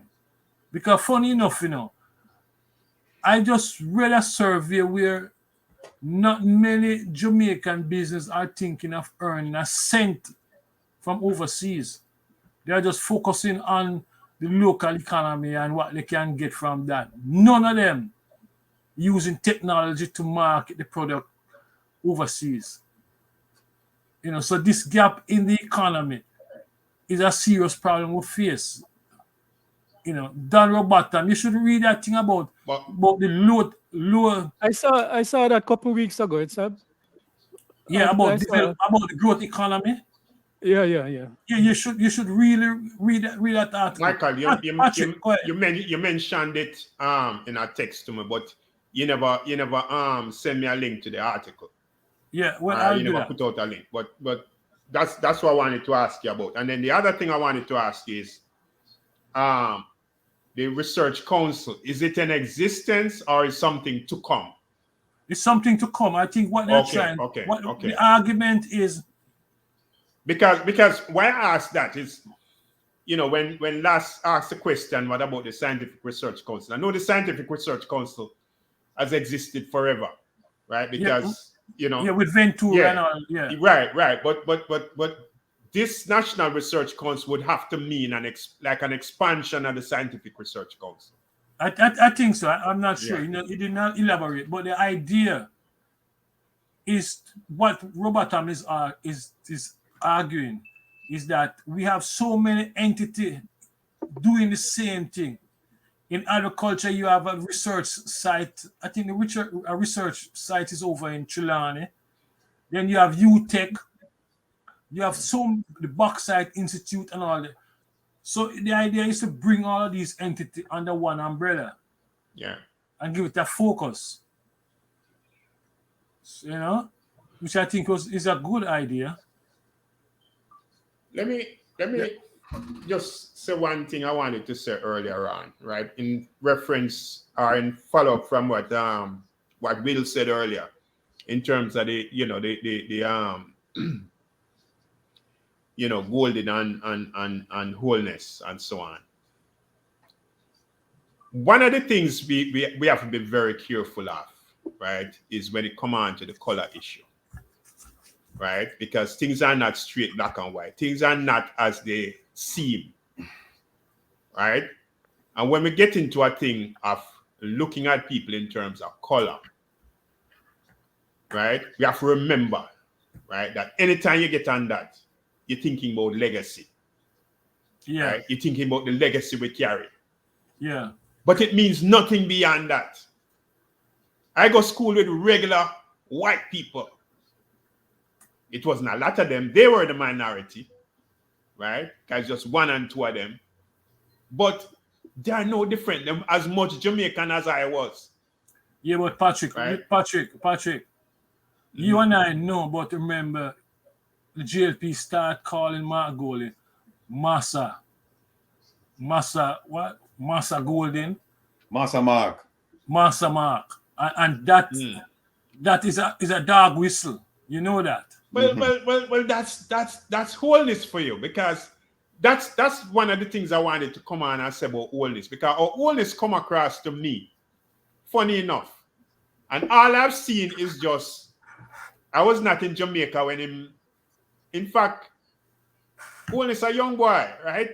Him just born the other day, right? So even when I was in the trenches in Jamaica, wholeness was nowhere around. I'm just a start school, right? So I wanted to say this. When I look at wholeness and listen to him and everything I see in terms of his pattern and all of that, all I can see is, right, him trying real hard to be like a Jamaican version of a Donald Trump, right? A figure that him can use cheap ideas, cheap politics, and all of that, and get over with people, right? But Mark Golden is in over him head, because he has gotten a job which was way more than he was capable of managing, and that's where the breakdown occurred, right? When you look at the brilliant speech when give before him come to power and all of that, him realize that when him get in there, him couldn't begin to handle this situation. He was over him head, so the only alternative he had was to lie in him pocket. Wholeness or golden? Wholeness. Okay, wholeness. Right? So this is the thing. With regards to Golden, right, and his eloquence and all of that, that's the business he was in. Him have to speak like a banker, right? Now him become a politician, then him have to adapt. Mm-hmm. Right? So let's not get caught up in the trivial crap, because that is what they use on us all the time. Right? That's legacy. We need to shape the legacy. You know, Patrick, I couldn't agree with you more. Like I said, I've met both of them, and again, I mean, the guy's brilliant, and there's a quality I didn't mention that dear friend of mine mentioned it, sent me a text. His humility. I mean, the guy is humble. He's humble. That's what I heard. Yeah, very humble. Yeah. And you see that when he's on stage. You know, you see that when he's on stage, he doesn't push to the front. It's one more time. Just, yeah, right. Yeah, he's a very. Hello? You can hear Yeah? me? Yeah, very humble guy. But Yeah, here's the we can. thing. I think what happened is that what we need to do is watch him, see how he performs, and one of the things, like I said, I'm seeing a progression, right? And again, when Edward Siaga was prime minister, when he was you never hear much of this, right? And in fact, Mark Golan was born in Jamaica. Edward Siaga was born in Massachusetts, right? Mark Golan went to school in Jamaica. Edward Siaga went to school in Massachusetts. Yeah. So if we can accept Edward Siaga, I don't see any reason why just based on that reason, on color and where you grew up. I don't see any reason why we can't accept Mark Golan. But I will submit to you that in my discussions with both of them, right, I felt a connection to Mark Golan, which I didn't feel with my black brother, Wholeness. Now, one of the things I want that Mark talked about in this speech was the idea of crime prevention, and I just have a little interest in that area. And he talked about it in terms of, he didn't call it a crime plan or anything. He called it social transformation, right? And some of the things he talked about are some of the things that the JLP talked about, right? And he said that they will focus, his government would focus on properly equipping the police and the justice system with the legislation. I have a problem with that right there, because legislation is not going to do it. Legislation, we have all the legislation we need right now to deal with criminality and criminal actors in Jamaica. We have all the legislation, right? He said he will focus on equipping the police with tools. Well, $1.2 billion, have been spent already. So I don't know what tools he's going to buy. The technology, likewise, and the human resources. I can see where he's going to talk about recruitment. But then when you talk about recruitment, you have to talk about attrition at the same time. People coming in, people going out. How do you maintain the middle, the experience level? How do you maintain that? I have some ideas. Hopefully he'll listen to me, because this government has no interest in listening to me, because I even greased the skids for them to meet with the head of the South African FBI, their version of the FBI. He was in Jamaica. Tuesday, Wednesday, Thursday, and he left on Friday. And I went on my program and said, listen, I've greased the skids. Go sit with this man and meet with him, because he's got a ton of experience. And Jamaica can learn from him, and his group can learn from Jamaica. So what I was trying to do is forge a relationship, because that's where it starts. It starts with a relationship where you can pick up the phone and call somebody. I called the man on Tuesday, and he arrived. I called him on Sunday, last week Sunday. He was leaving for the airport. I called him when he arrived in Jamaica on Tuesday. He said, yes, I'm here. I called him back on Thursday. I said, have you met with anyone? He said, no, nobody has approached me. I called him back yesterday, because I knew he left on Friday. I said, maybe, there's a glimmer of hope that they would talk to him maybe after the conference, and or between the end of the conference and his departure. And he told me, he said, nobody spoke to me. That was a glorious opportunity to forge a relationship with somebody who has the same interest as you, and who has more experience dealing with cash in transit heists, bank robberies, homicides, all of these things. And I said, meet with the man and just exchange ideas with him. And if nothing comes out of it, at least you have a relationship with him. And if something comes out of it, here is a contact that you can second people to South Africa, and you can have people come to Jamaica, and you can share your experiences and best practices. It's not a one-way street, it's a two-way street. Grease the skids for the man. But a question, Ratty, to that point. Because I've heard you when you made the appeal and so on, right? And this was my take on it. I think you went a little too far. You went, well, not little. I think you went way too far in terms of trying to make that happen, because this is something which you should not even have to do that. All of what you did, that should have been automatic, because the fact of the matter is, the purpose for which he was there in Jamaica, one, right? And the fact that the commissioner of police had to know that these people were gonna be there for that meeting and so on. He is the one who should have taken the initiative, right, to forge these links, these contacts, right? That's one. Secondly, the fact of the matter is that if you decided that, okay, you were gonna set it up for do it, put it forward to him more as a challenge. Dare him to do it. Right? Put it as a challenge to him and make him back away from that.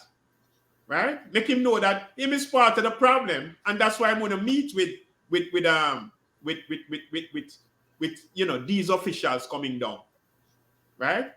You shouldn't have to lay your contacts on the line and go into all of that as if you're trying to beg him, right, for meet with the man. Challenge him. Patrick, I did challenge him before, right? And I challenged him again yesterday. But here's the thing. You're right. I shouldn't have to do it. But when you look at your police commissioner with a 91% disapproval rating, when you look at your police commissioner with a high salary, unjustified salary, by the way, when you look at the homicide rate going up and up on his watch, when you look at the fact that he's gotten so much money to spend on all of the things we just talked about, tools, technology, personnel, right? And you say nothing has been done. At some point, as a Jamaican with some experience,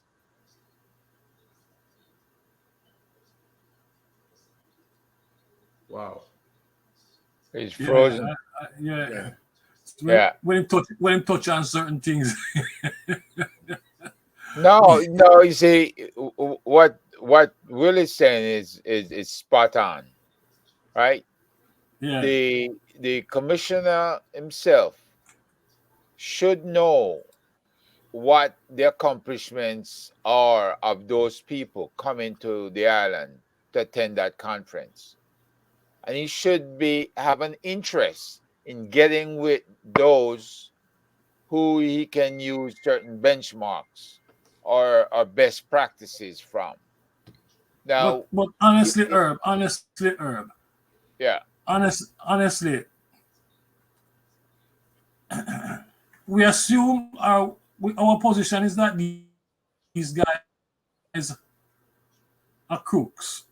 No, I don't want to see. whenever I talk about certain things, is that we think. yeah. But let me just finish, please. Yeah, let me just finish. So You have to learn to talk fast.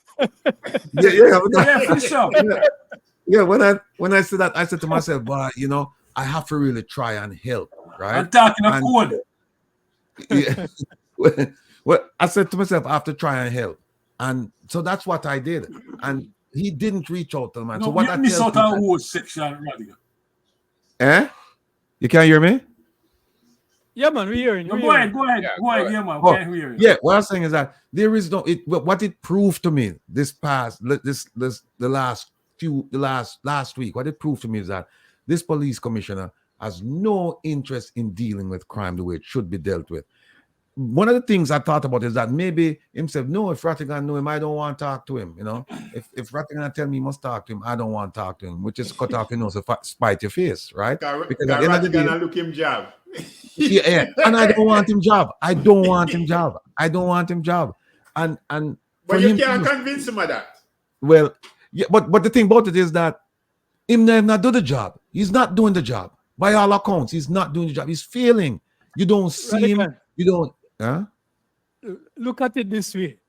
You see, how I see it is that both the commissioner and the GLP, how they have been approaching crime, they don't listen to anybody else. Right? And I think the reason is they feel they're so right.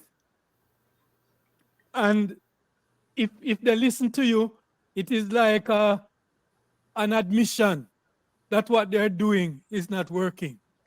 I think they believe that what they're doing is working. Even when the statistics... I disagree. No. I disagree. Even when the statistics is showing something else. Because, look, every week they get on the news and they tell you that this is better than the same time last year, and that statistic is better than the same time the year before. So they believe in what they are doing, and if they listen to you or anybody else, they believe that they are admitting that what they're doing is not working, and they're not going to do that. Ego. But last, Just if I can just say one thing last. Just a minute, Patrick. Hold on a minute. Mm. I think our expectation is too high. When you have an organization like the Jamaica Constabulary Police Force, where senior members are leaving and coming up here to collect drugs money and go back down.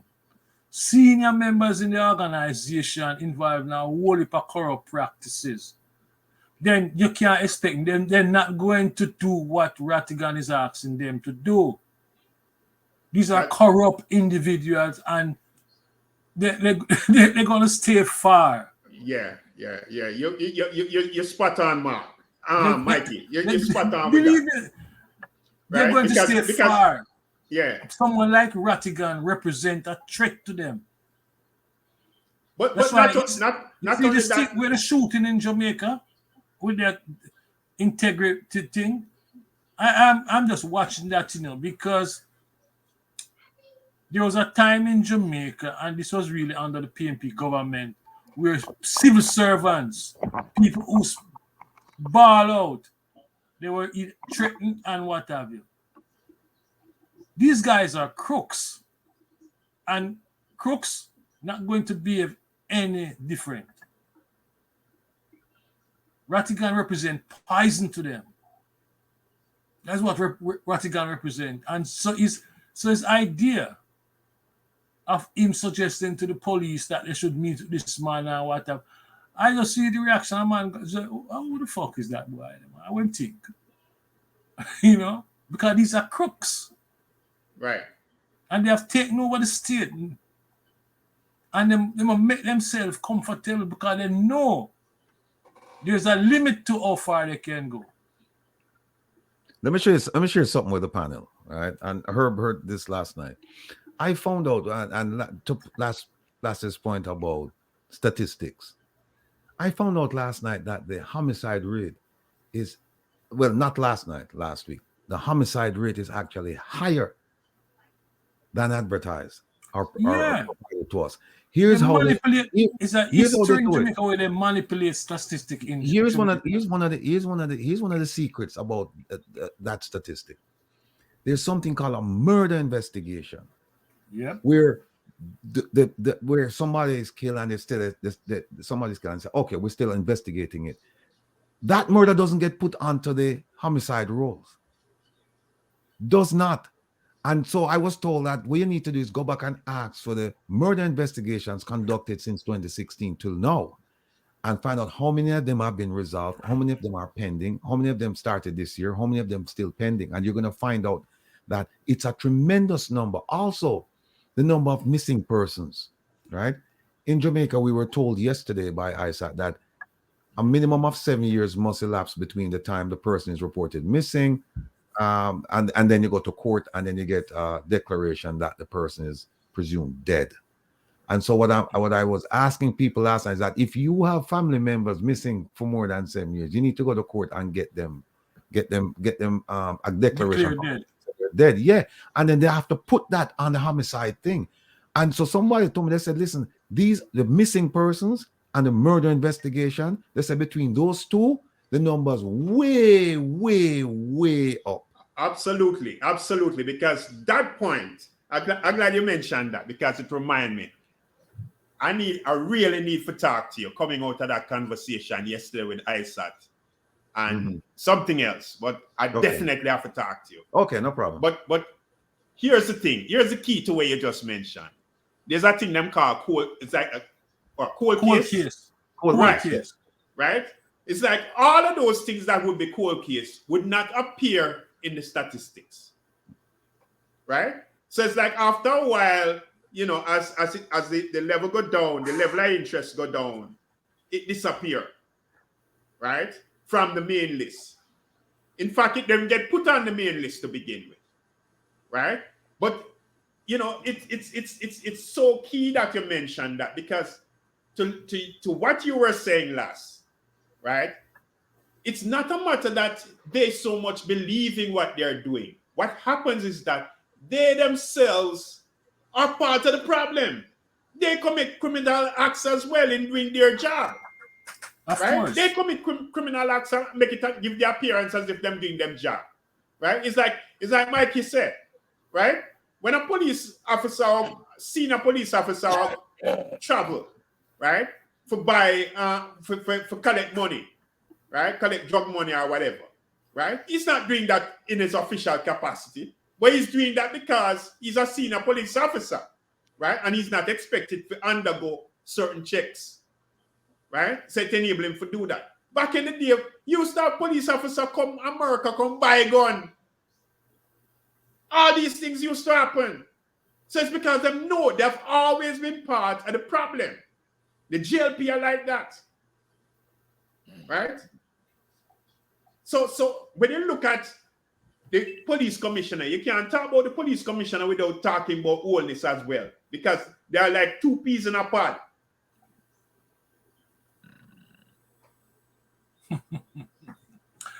Gentlemen, we've been going at this topic for over 2 hours now, and I think we can hold off until next week with the coming of the MP, Mr. Hilton, to take part in our deliberation.